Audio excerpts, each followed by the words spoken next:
You're listening to the WrestleHavoc Podcast on YouTube, where we discuss everything in and outside of the squared circle. We talk all that goes on in the realm of WWE and AEW every week. And now, here's your host, the one that will give you a reality check on pro wrestling, Flamin' Ricky DeReyes. This is the WrestleHavoc Podcast.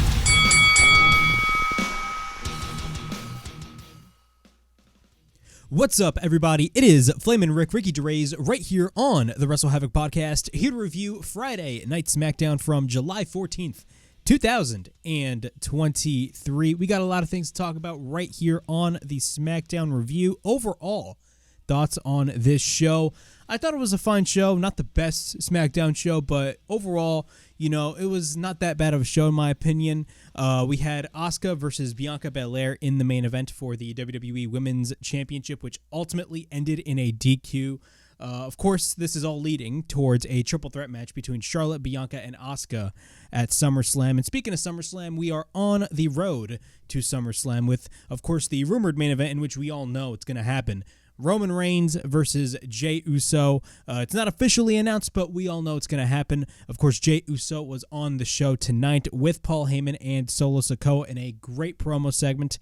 Again, I always go on the SmackDown Review and talk about this, but every Bloodline segment tends to top itself every week with or without Roman Reigns because, again, you know, even though Roman Reigns' presence is missed on the show, with Jey Uso being involved, it really gives Jey Uso time to shine. And we're going to be talking about Jey Uso right here on the show.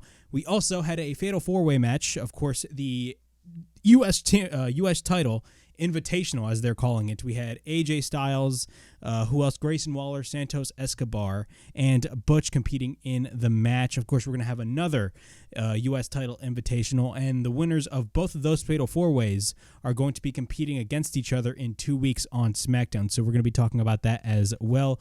Really not that big of a fan of Austin Theory's U.S. title reign because it really amounts to nothing if you really think about it. But overall, I thought this was a fine show, not the best SmackDown show, but again, it was what it was. Before I get on with all this craziness regarding Friday Night SmackDown, of course, make sure to like and subscribe to the WrestleHavoc Podcast right here on YouTube, in which we discuss everything in and outside of the squared circle. Make sure to like and subscribe for more content, and as the freaking referee would say, ring, ring, ring that damn bell for more notifications.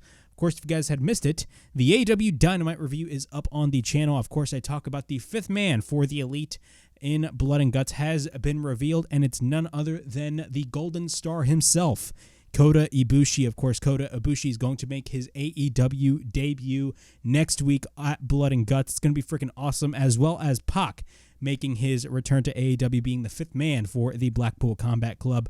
Blood and Guts is going to be absolutely insane next week, but if you guys haven't checked out my AEW Dynamite review, the link will be in the description below. Also, the Raw review is up on the channel as well. I talk about Finn Balor and Damian Priest looking to be on the same page, or are they really on the same page? Where are we alluding to when it comes to the Judgment Day? Since we now know Priest has the Money in the Bank contract, and we all know Finn Balor wants to go after the world title. Very interesting developments regarding the Judgment Day, so I talk about that and much more on the Raw review. So if you guys missed the Raw review and the AEW Dynamite review, both links will be in the description below. All right, let's go ahead and discuss Friday Night SmackDown. The show starts with the former SmackDown the former Raw Women's Champion. Jesus Christ, I got those titles confused very quickly. The former Women's Champion, Bianca Palaire, she cuts a promo. Of course, she says, there's always, we always say things that, we like. Of course, patience is a virtue, and good things come to those who wait. But it's hard to be patient when you want something so badly. She feels like she's been waiting forever, since May 27th, for an opportunity to get her title back. After that, not to mention all the hoops that she needs to go through. Tonight, though, is her night. Tonight is her night. It's her night to show Asuka that patience is a virtue, but vengeance is sweet. She will give her a KOD and a 1-2-3. And, of course, her standing as the new WWE Women's Champion. After that, as soon as she finished that sentence with WWE Women's Champion, of course, Charlotte Flair comes out. She comes out and she says she got her fired up, and she feels her. No disrespect to Asuka, but you're definitely going to be winning that match tonight. Spoiler alert, she doesn't. It actually ended in a DQ. No disrespect, you're actually going to be winning the match tonight, and she's actually manifesting a win in Flair country. She thinks she will walk tonight as the champion, and she's excited that she can't even talk. When she does, she doesn't want any confusion on who's next in line. Bianca then says, we all know it starts and ends with Charlotte Flair. Charlotte then says, yes, I am next in line. When she does win, it will be Charlotte Flair versus Bianca Belair for the women's title. What do you say? Bianca then says she won't jinx herself because she focused on Asuka. And if she did win, what would be bigger than the best, or I should say the EST? I said the best because I wrote best in my notes. My dumbass. The EST versus the Queen at SummerSlam. Charlotte says if she wins, it's on. Bianca says she's right. She's ready for Asuka. And then Charlotte offers a handshake. And usually when it comes to handshakes, Wrestling 101 basically tells you, hey, when a wrestler offers a handshake, most of the time, they will literally attack you and cheap shot your ass. But that actually did not happen. Both women shake hands, and of course, Charlotte does her signature woo, and Charlotte leaves. Overall, man, it was not a bad segment. Personally, I did not really know. I did not really care. Not I didn't know, but let's be honest with ourselves. There was no way Bianca Belair was going to win that title on this show. Not only that, really with the involvement of Charlotte, it's pretty much looking like we're going to be getting a triple threat match at SummerSlam because of the fact that, all three women are kind of involved in the same thing. And honestly, when it comes to a match, a one-on-one match between Bianca Belair and Charlotte, that match is not even happening anytime soon. Now, I did make the prediction weeks ago that I thought we were going to be getting a one-on-one program, like a grudge feud between Bianca Belair and Charlotte Flair, but it looks like that is not going to be the case, especially what happened at the end of the show. It looks like we're definitely going to be getting that three-way match at SummerSlam with Asuka, Bianca Belair, and Charlotte Flair. Am I invested? No, I'm not. Honestly, let's be honest with ourselves. The women's division, the way that the women's division has been booked in WWE, to me, I'm not really just interested at all. Nothing really special is really going on. I actually prefer Rhea Ripley's title reign over Asuka's title reign, and that's actually crazy to say because I'm actually criticizing Rhea Ripley's title reign and the booking of her title reign. The work that Rhea Ripley is doing now with Judgment Day is phenomenal, but her title reign itself has been dog shit. But same thing as Asuka. Asuka's not really gelling with me. And again, it's not Asuka's fault. It's really the booking. After that, we got Sheamus and Rich Holland taking on Pretty Deadly. Of course, the Brawling Brutes were all over the show. Of course, Sheamus and Rich Holland, of course, took on Pretty Deadly on the show, as well as Butch being a part of the United States Championship Invitational Fatal 4-Way. But we're going to go through this match. Pretty Deadly, of course, they come out with their theme song. Bro, it's literally an ABBA song. It's not an actual ABBA song, but let's be real here. It does sound like a fucking ABBA song. But let's go through the match. Sheamus and Prince start the match. Prince retreats to the outside. Sheamus then tags, he doesn't tag out, but he manages to take out Wilson when Prince goes to the outside. Wilson isn't even the legal man. Prince comes in, he picks him up, and then he rolls him through with the rolling senton. After that, Wilson gets hit with a rolling senton off the top on Prince. On top of Prince. Jesus Christ, what the fuck is wrong with me today? Sheamus then counters the hip toss on Prince into a lariat. Rich Holland makes the tag. He slams Prince, and then we get a cover by Rich Holland and a near fall. Prince ends up going for the chop block, and then we get an uppercut by Prince. Wilson makes the tag, and then both gang up on Rich Holland. After that, we get the running uppercut into the corner, but then Holland picks up both members of Pretty Deadly down to the mat. After that, Sheamus tags in, sends Wilson to the apron, and then Rich takes Prince up the top turnbuckle. After that, we get the double 10 beats of the Bowering. After that, once we're back from commercial break, Ridge is in control. Later on, Sheamus is on the top. He drops on Wilson. After that, he takes Prince into the ring. Holland goes for a side slam on Prince, and then we get a cover, and Wilson makes the save. After that, Sheamus tries to go for the bro kick and successfully hits it on Wilson, taking him to the outside. Prince goes through and sends Sheamus to the outside, and after that, he exposes the top turnbuckle, and what happens is he runs Rich Holland to the exposed top turnbuckle, landing on his throat. Notice how the past couple of weeks Rich Holland has been selling his throat. After that, of course, Samoan Spike in that little backstage segment with Solo SIkoa. So I love the fact that they're really selling the quote-unquote kayfabe injury with Rich Holland. It was actually, I actually liked that they actually did that. So after that, Prince off the top goes for the leg drop, and we get a cover, and Pretty Deadly get the win. It's pretty much clear as day that WWE is 100% pushing Pretty Deadly. You know, Pretty Deadly has been winning a lot of their matches recently, and honestly, I like it and don't like it. You know, look, it's a new tag team. I'm not really the biggest fan of their gimmick, but hey, if it gets over eventually, I can't really get mad. But also, when it comes to the Brawling Brutes, man, I don't like the fact that they lost because I'm a big fan of the Brawling Brutes, but hopefully WWE at the end of the day does something with the Brawling Brutes because honestly, man, I don't want to say they fell off a cliff because they really didn't, but I don't know, man. Something about them, like something about the Brawling Brutes is missing creatively. Something is missing creatively. And hopefully WWE does something with the Brawling Brutes because they're one of my favorite things on SmackDown. After that, Grayson Waller is in a backstage interview. He's asked about his championship opportunity. Of course, this is coming off after he lost to Edge in a great match in Madison Square Garden last week. He says he isn't surprised. Main eventing in Madison Square Garden against Edge. If he had more time to prepare, he would have beaten Edge. But that's okay because he swam. Of course, he's quoting Edge after the match, Edge telling, Grayson Waller, hey, you swam. And everyone is talking about Grayson Waller, including The Rock. The Rock is talking about Grayson Waller. Where the fuck did I hear that from? Every week, his family is imploding, but he's worried about him. He knows where to find him. He has the opportunity again to be the best that SmackDown has to offer, to cement himself here on SmackDown, and he will do that when his hand is raised in victory, because that is the Grayson Waller effect. If you smell what I'm cooking. He's constantly mentioning The Rock here. Is The Rock going to be involved in some way, shape, or form? No. So all you people, on the internet, stop with the speculation. The Rock is not going to show up, period. Moving on. We got a video package of last week's Tribal Court segment, which was fucking amazing. After that, Michael Cole gives us a medical update on Jey Uso, and he says he has ruptured rib cartilage. I think that's what it's called. And he's going to be out for a while. Primarily, he's going to be out probably until SummerSlam and kayfabe, and then he's going to get involved in the match between Roman Reigns and Jey Uso when Solo gets involved, all that stuff, and he's fighting off with Solo SIkoa. We all know what's going to happen. It's going to be freaking awesome. After that, Charlotte, the camera shows Charlotte leaving the building, and then Adam Pearce comes in and asks Charlotte, where's she going? And Charlotte was like, I'm leaving the building. And Adam Pearce is like, okay.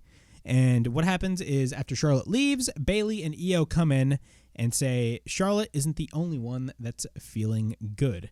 And what happens is they leave and the camera pans with Charlotte coming back and she says, you know what? I'm staying. I changed my mind. I'm staying. What was the whole point of this segment? You have Charlotte Flair deciding to leave the building and all of a sudden she doesn't. To me, that's kind of stupid. But it is what it is. Charlotte Flair gets involved in the main event later on this show. After that, we got a relatively short match with Zelina Vega taking on Bayley. Bayley goes after Zelina Vega. She bumps her on the announce table headfirst multiple times. Bayley is in the ring, but then Zelina fights back onto the apron. Zelina then goes to the top, and then she ends up hitting the Meteora. After that, we get a cover and a near fall. Zelina goes for the head scissors. Then she goes for the twisting neck breaker, and we get a cover and a kick out. Zelina is in control. She grabs her chancla, and she hits Bayley repeatedly with the chancla, which is very weird because the referee clearly sees it. Even though the chancla doesn't really hurt that much, why the fuck is Zelina using a chancla in a match that you can easily get disqualified in? I may be too picky, but it is what it is. After that, Bayley basically hangs her on the rope, and she ends up hitting the rose plant, and we get a cover, and Bayley gets the win. After Bayley's win with that relatively short match, Shotzi Blackheart is on the Titantron, and she says that she thought cutting her hair would scare her. She thinks she has control over her. Does she look scared? Does she look like someone she can control? Does she? maybe she's a little weird, but she's also in control, and she will show her just how chaotic she can really be. And she ends up shaving her whole head in a very well-produced video package. What are my thoughts on this? My first impressions was like, okay, but the actual story is actually a pretty heartwarming story and a great story. Apparently, it's Shotzi. The reason why she actually shaved her head was in support of her sister, because I believe it's I think she has cancer or something like that. So honestly, great that Shotzi Blackheart is supporting her sister. It's great to see, and honestly, we support her 110%. But overall, interesting. Well, it's very interesting to see where this is going. Do I see any direction when it comes to Shotzi with this? I have no idea, but we're going to have to wait and see what goes on maybe in the next couple of weeks. But it's very interesting that they did this well-produced video package, for Shotzi. Because usually I remember when Bayley cut her hair a couple of weeks ago on the show, I did not really think much of it. To be honest, I really didn't think much of it, but now that we see what really their plan is in a way for Shotzi, we're just going to have to wait and see what goes on. But, I'm a little intrigued. And hopefully they do something great with Shotzi, because keep in mind, Shotzi is a great talent. I think she's a great wrestler. I'm not really the biggest fan of her promos. I think her promos can use a little work, but I think she'll get there at the end of the day. But overall, I thought this was fine. I thought this was pretty fine. After that, we got really the thing that everybody was been talking about. Jey Uso. Jey Uso, of course, he comes out. Roman Reigns was not on the show, unfortunately. But Jey Uso is in the ring. He takes time before he speaks. And he proceeds to speak. First off, Jey Uso is super over with the audience. I swear, man, Jey Uso can be one of the biggest baby faces in the company. Like, literally. He could be definitely on the verge of being one of the top baby faces in WWE. I genuinely believe that. Main event Jey Uso is not just a catchphrase. Main event Jey Uso is real. That's my take on that. But he takes time before speaking, and he says, you know what? Like growing up, me and Jimmy, we were inseparable. We were glued to the hip. If I'm there, he's there. If he's there, I'm there. Having brothers is a great thing, but there's something about us being twins that is very special. If he's sad, I'm sad. If he's happy, I'm happy. But if he's hurt, I'm hurt too. And never in a million years, he always respects the hierarchy. He respects the culture. He respects our grandparents, our mothers, our fathers, our aunts, our uncles, our nieces, our nephews. But when it comes to Roman, I'm disrespecting all of you. And Solo, of course, I will spank him like I did last week, little brother. Wise man. Man, you've been puppeteering his family for 40 plus years. But guess what? All that stops right here, right now. And you're looking at the real head of the table, the real chief, main event Jey Uso. After that, you thought the segment was done. Nope. Paul Heyman comes out with Solo SIkoa. Says, this is the enforcer of the bloodline, Solo. Except, Solo isn't here to enforce his will. He isn't here to enforce victory. Solo is here to enforce the peace. Solo enters the ring. And, of course, he says, now Jey, that being Paul, now Jey, we are going to step into this ring. And nothing will happen but a conversation because he knows how this works. It's worked before he was born. It was handled by Afa and SIkoa, of course, the Wild Samoans, and his father before him, and his other father before him. Next week, here on SmackDown, Jey Uso and Roman Reigns will go face to face, and they will discuss the rules of engagement.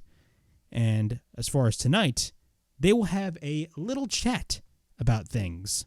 He understands he is anger-filled and he is full of vengeance. He's manifesting in revenge. And that anger and hostility on behalf of his family, he is sounding like more of the tribal chief every single week. And Paul says he's right. That being, Solo is 100% right. He doesn't understand. He didn't give the conscience needed to be the right-hand man. You don't understand what happened with Jimmy is all your fault. He rose up against the tribal chief. He opposed Roman Reigns, and he wanted to be the conscience. He wanted the goodwill. Jim, and he points to the camera, and this was actually really good.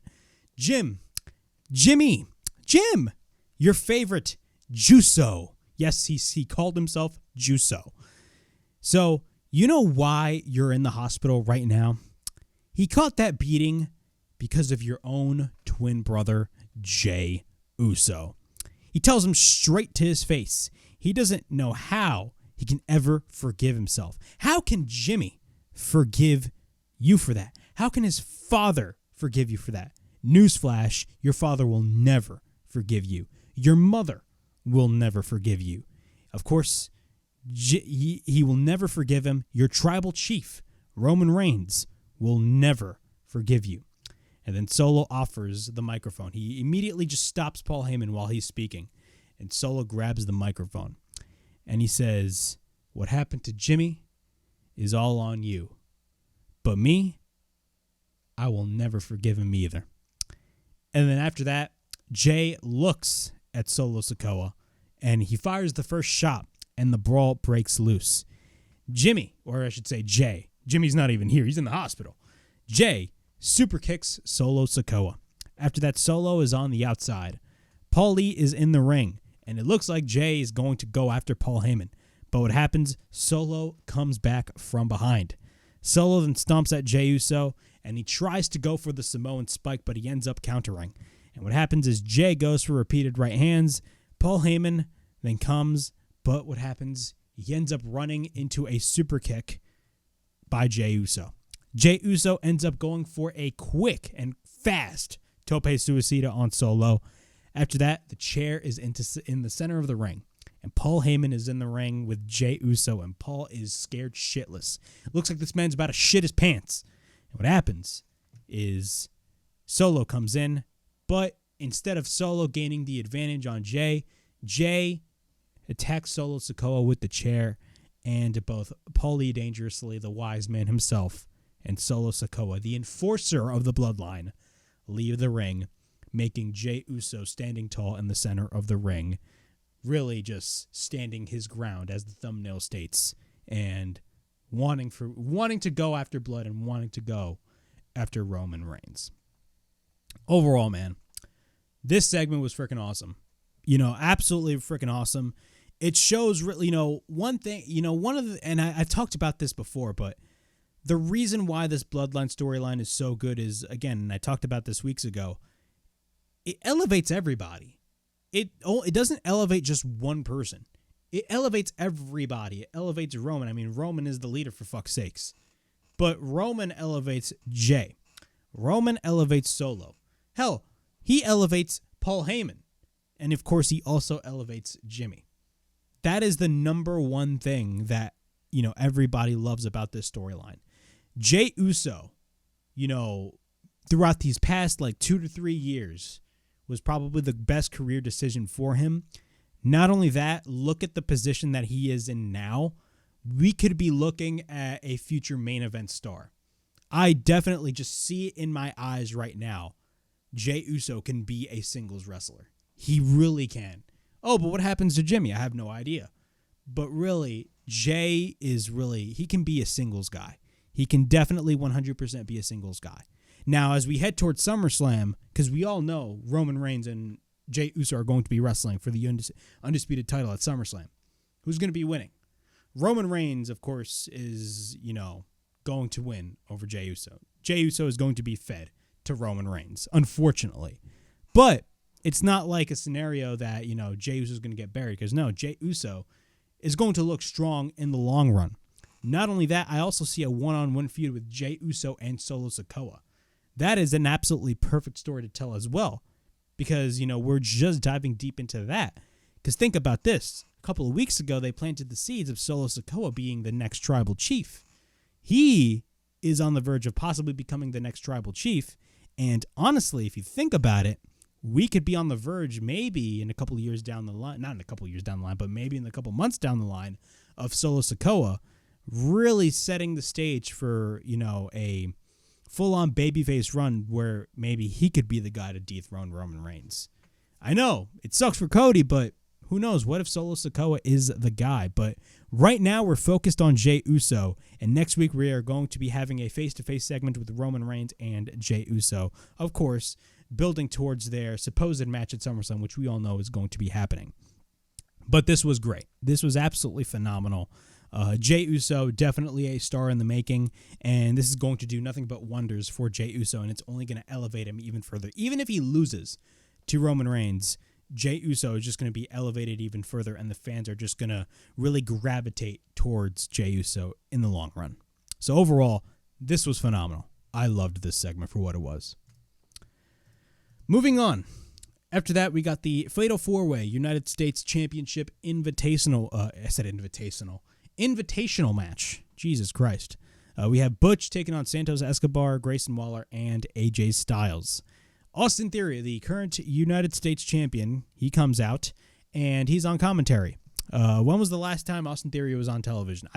I cannot remember a single time he was on television. I'm being brutally honest.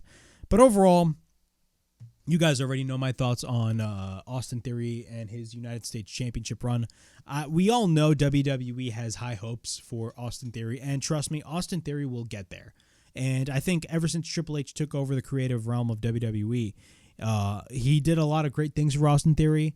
First being taking away that Money in the Bank briefcase from him, because it never should have gotten to Austin Theory in the first place. Because if he had successfully cashed in, think about this, if he had successfully cashed in the Money in the Bank, he would have ended up being a transitional champion at the end of the day, and nobody would want that. I think this kind of brash and new character for Austin Theory has been great, and it has been doing him wonders. But really, they haven't really been doing a lot with Austin Theory throughout these past couple of months, ever since WrestleMania. If you think about it, I talked about this last week as well. Austin Theory, that win for John Cena did nothing for Austin Theory. That win over John Cena did nothing for him at all. And right now, he's just kind of like to the waist. He's kind of like put to the wayside right now, because we all know who is the real mid-card champion in the WWE. And it's not Austin Theory. It is, of course, the ring general himself, the Intercontinental Heavyweight Champion, Gunther. He is the real mid-card champion in the WWE right now. Really, if you think about it, Austin Theory is doing nothing for that U.S. title as we speak. But let's go through the match very quickly. Grayson goes for a right hand on Butch. He faces off with Austin Theory on the outside. Butch ends up going for a right hand, and then we get a sunset flip roll-up by Santos Escobar on AJ. After that, he go for a second roll-up, and then we get a series of chops by Santos. He runs into a drop kick by AJ. After that, Butch clotheslines Santos on the outside.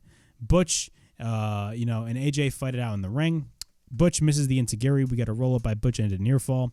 We then get a backslide attempt by AJ, but then Grayson Waller comes in. We get a series of roll-ups by both men. And then, actually, no, not a series of roll-ups by both men. Grayson actually goes for the roll-up on both AJ and Butch at the same time. And we get the near fall. Both Butch and AJ gang up on Grayson Waller.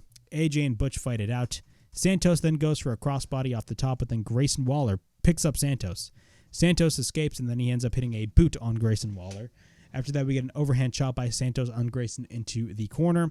We get a head scissors attempt by Santos on AJ, but then Grayson jumps over AJ and stomps on Santos Escobar, which is actually a pretty dope spot. After that, Butch goes for the German. We get a kick. He kicks on Grayson, on the back of Grayson, I believe, and AJ goes for a kick. After that, he goes for the Pele kick. After that, once we're back from commercial break, Grayson is in control over everybody. Butch twists the fingers of Grayson Waller. Then Butch gets taken to the outside. AJ comes in, and then he hits a series of strikes. We get a sliding forearm and then a clothesline into the corner. After that, we get a knee to the back of the neck of Grayson Waller, and then we get a cover by AJ and a near fall when Butch makes the save. Santos Escobar comes in, and he ends up hitting a chop, and then Santos takes Butch to the top. He ends up hitting the enziguri. After that, we get the head scissors by Santos on Butch, but then Butch lands onto AJ. We then get a roll-up by AJ Styles and a near fall. Santos goes to the top, but then Grayson comes in. We get a back elbow by Grayson Waller on the top. After that, Butch comes in with the enziguri, a beautiful enziguri. After that, Butch goes to the top. AJ hits a right hand. Both AJ and Butch are on the second rope, but then Santos off the top. It looks like Butch and AJ wanted to go for a double superplex, but what happens is Santos, who was also on the top, one of the first people that were even on the top rope to begin with, Santos ends up going for a sunset flip triple powerbomb. A sunset flip triple powerbomb. That was fucking crazy. Absolutely fucking crazy. This match was fucking fast-paced. Santos then goes for the double knees on AJ, then on Butch, and then on Grayson Waller. He pricks up Grayson, and then he ends up hitting the Phantom Driver, and we get a cover and a near fall. AJ, Santos, and Butch fight each other off. After that, we get the Enziguri by Butch on Santos, and then AJ goes for the Styles Clash, but then Butch counters with the Enziguri once again. He ends up taking AJ out. Santos off the top ends up landing into a forearm. We get a cover by Butch and a near fall when Grayson Waller comes in. We get a kick to the back of Grayson, but then Butch gets sent to the outside. After that, we get the baseball slide by Waller, but instead, Butch ends up hitting a moonsault. After that, we get a tope suicida by Santos. Santos picks up Butch, but then AJ ends up hitting the phenomenal forearm. Then he sets up the Styles Clash, but then AJ sees Cross attacking the OC on the Titantron. So it looks like this feud between Karrion Kross and AJ Styles is not done. AJ tries to walk to the back to come to the aid of course, the Good Brothers and everybody else. But then Grayson ends up going for the Rolling Stunner. But immediately Santos Escobar off the top ends up hitting a crossbody. He goes for the cover, and Santos Escobar gets the win and wins his side of the Fatal 4-Way for the U.S. title Invitational. Overall, this was a pretty good match, probably the best match on the entire show, in my opinion. Santos getting the win is a little interesting. You know, after they put the rocket strap, per se, on Grayson Waller, even though he lost to Edge, Grayson Waller still did look strong last week on the show. You would expect that they'd probably put it on, they'd give the win to a guy like maybe Grayson Waller, but, I wouldn't mind if Butch won the match, but Santos Escobar is very interesting to get the win. I completely forgot who is going to be in next week's Fatal 4-Way, but overall, this wasn't a bad match whatsoever, and Santos Escobar gets the win. The Street Profits are backstage, and they run into a limo. And what happens is Bobby Lashley comes out, and he's in the limo, and invites them to be a part, of course, of this little party that they have in the limo. And then they leave. What could that imply? What could that mean? Could we be seeing a new incarnation of the Hurt Business? Now, I know. WWE has botched the Hurt Business so many fucking times. They tried to reunite the Hurt Business before, but it just didn't work. Cedric Alexander and Shelton Benjamin, they're doing jack shit. They're doing absolutely nothing on WWE television right now. But when it comes to the Street Profits, if they're going to do a new incarnation of the Street Profits, not a new incarnation of the Street Profits, a new incarnation of the Hurt Business, and you got the Street Profits involved, sign me the fuck up, because I feel like the Street Profits have had the same gimmick, forever now. Like they've been having the same gimmick. And I'm not to say that you should turn them heel, but if you really think about it, I feel like there needs to be some sort of new direction for the Street Profits, because they've been doing the same thing ever since they got called up from NXT to the main roster all the way back in 2019. It's time for a little bit of a change when it comes to the Hurt Business. And honestly, pairing them with Bobby Lashley, to me, it's not a bad idea whatsoever. And it gives a new sense of direction for the Street Profits, but it also gives a new sense of direction for Bobby Lashley. Where will this lead to? I have no idea. My prediction, it's a new incarnation of the Hurt Business, but cross my fingers, it's definitely the Hurt Business or some sort of new faction with Bobby Lashley. But I'm definitely interested, and hopefully WWE definitely takes the right direction for this. After that, we got all the members in video packages except LA Knight and pre-recorded video packages talking about the Fatal 4-Way next week for the U.S. title Invitational. Then LA Knight comes out to a huge fucking pop by the crowd. Let me talk to you. Yeah. All of a sudden, LA Knight is everywhere. Huh? Yeah. Everybody wants to use his name to get views and clicks. He is the best decision this company has ever made, because he stands head and shoulders on everyone. Talks about the worst decision made, the U.S. title Invitational. Nana. I fucking love it when LA Knight does the Nana. That shit has me dying. When he basically roasted Logan Paul a couple of weeks ago on Raw, he was like, you got this guy making YouTube videos for 14-year-old girls and he calls himself a megastar. Nana. That shit was funny as hell. So he goes for the Nana. And then Theory's title is in lots of trouble because this man is coming for that title. And you got to understand, you can call me the megastar, you can call me the GOAT, but sooner or later you will be calling me champ, because whose game it is when everybody is saying LA Knight. Yeah. That's my little LA Knight impression. But that is exactly what LA Knight stated on this promo, ladies and gentlemen. LA Knight should be the guy to beat Austin Theory for the U.S. title. I don't give a shit what anybody says. Give this reward to LA Knight. Give this man the U.S. title, please. This man is so over with the audience. He's possibly on the verge of becoming one of the most popular, stars and acts on WWE TV right now. And I guarantee you by the end of this year, everybody's just going to be all over LA Knight. LA Knight is going to be the most over thing, not only in all of WWE right now, but in all of wrestling. There's no fucking way you can just see LA Knight and what he is doing now and just not do anything with this man. If LA Knight is getting those organic reactions by the audience, clearly LA Knight himself is doing something right. He's clearly doing something right. WWE tends to have a history of not wanting guys to get organically over because they really want to go forward with their plans, and they still want to go forward with their plans, don't get me wrong, but back in the day, remember what happened to Zack Ryder when he got himself so over with the audience? They really didn't do anything with him. They kind of viewed him as okay, yeah, you got yourself over, fuck you. That was basically Zack Ryder in the WWE, but it's kind of different now. But still, LA Knight really, you got to give this man his flowers, man. Give this man his flowers. Have him be the guy to beat Austin Theory. Because clear as day right now, you are doing absolutely nothing with Austin Theory. If you want to really push LA Knight forward, give this man the U.S. title. Just give this man the U.S. title. Have him have a decent run with it. After that, have him go after the world title. Most likely Seth Rollins' World Heavyweight Championship, but it's going to be very interesting because they're on opposite brands, so I'm not going to think way too much. But still, give this man his flowers because LA Knight, again, he's everything that WWE would just envision a certain wrestler. He has the look, charisma, he controls the crowd very well, and the crowd just absolutely loves him. Give this man his flowers, please. Those are my thoughts on that.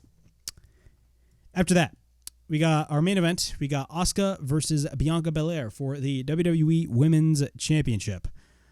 This was a relatively short match, a match that I could care less of, but we all know where this is going to be leading to. Bayley and Io Sky have a ticket in the crowd. Asuka then pulls, of course, the braid of Bianca Belair. She ends up missing the sliding kick, and then we get the shoulder tackle by Asuka. Bianca goes for the hip toss, and then we get repeated rights by Bianca. Bianca then gets dropped onto the middle turnbuckle. Then she gets caught with the hip attack, and then Bianca drops Asuka into the corner. She ends up picking up Asuka, and then Asuka escapes. We get a series of arm drags by Bianca, and then we get the shoulder tackle by Bianca. Charlotte Flair then ends up having a ticket in the crowd. Once we're back from commercial break, Bianca is in control over Asuka. She ends up picking up Asuka and then hits the suplex. Bianca then goes for the cartwheel moonsault, and then we get a cover and a kick out. Both women are on the top, and then Bianca gets taken down. After that, we get the drop kick by Asuka, and then we get a cover and a near fall. After that, we get a knee by Asuka, and then she takes down Bianca, but then she tries to apply the armbar. After that, Bianca then tries to escape, but then she picks up Asuka. Asuka escapes. Bianca ends up going for the spine buster. We get a cover and a near fall. Bianca then gets caught into the Asuka lock. Bianca goes for the roll-up, but then Bianca takes Asuka up. Then she gets sent to the apron, but then Asuka ends up going for, let's be honest, it's a code breaker, across the ropes. After that, we get a sliding knee by Asuka, but then Bianca picks up Asuka. She ends up hitting the KOD on the announce table, but then Bayley and Io come out. Charlotte then comes in, and what happens is Io sends Charlotte to the ring post. Then Charlotte, by accident, when Io basically escapes because Charlotte was targeting Io, by accident, Charlotte spears at Bianca Belair, causing a disqualification. After that, Io hits Charlotte with the briefcase, and at this point, all women are down. Io wants to cash in her money in the bank, but then Io, of course, she takes it to the ring. Asuka manages to escape because Bayley had the briefcase, and she was on the apron. And what happens is Asuka escapes and spits her mist on Bayley, and Asuka escapes with her belt, and Io did not cash in yet, and the show ends. Overall, this was fine. I didn't really care a lot. I think Io Sky will successfully cash in her Money in the Bank? Yes. I do think we will eventually have a one-on-one program with Bayley and Io Sky because that is what they're clearly leading to. As far as Bianca Belair, Asuka, and Charlotte go, we are clearly going to get a triple threat match at SummerSlam. It only makes sense. But what are they going to be doing with Asuka? That's the real question. I think they should really establish Asuka as somebody that's very dominant, because I feel like they haven't really been doing that recently. But hopefully we'll wait and see what goes on. But for me, we're definitely going to be getting a triple threat match at SummerSlam, because that is exactly what it's leading to. Am I invested in this match? No, I'm not. Because, again, there's nothing really to be invested about. I feel like they have been rushing this whole story, for weeks now. And it really hasn't paid off, in my opinion. And I'm not really that interested at all. But it is what it is. But, nonetheless, that was SmackDown. And the show ends. A championship match ends with a disqualification. And we almost had Io Sky cash in, but she didn't cash in just yet. But, yeah, that was SmackDown from July 14th. 2023. Overall, I thought this was a fine show. Not the best SmackDown show, not the greatest SmackDown show. Of course, the best thing on the show was Jey Uso and that segment that he had with Paul Heyman and SIkoa. The best match of the show was clearly the four-way match, and we're going to be getting another one next week on SmackDown, which I believe is going to be airing on FS1. We're also going to be getting the face-to-face confrontation between Roman Reigns and Jey Uso. So I'm definitely looking forward for that. But everything else on the show, nothing really special happened on SmackDown. And, of course, we are on the road to the second biggest show for WWE, that being SummerSlam, which is going to be taking place in Detroit in a couple of weeks at Ford Field. And I'm definitely excited for that show. But, yeah, that was my SmackDown review. Please like, subscribe, comment down below. Push that bell for notifications and be on the lookout for more videos right here on the WrestleHavoc Podcast, right here on YouTube, in which we discuss everything in and outside of the squared circle. Make sure to like and subscribe for more content. And, as the freaking referee would say, ring, ring, ring that damn bell for more notifications. And as always, it is Flamin' Ricky DeRays from the WrestleHavoc Podcast, signing out. I'll see you guys tomorrow right here on the channel for AEW Collision. Peace.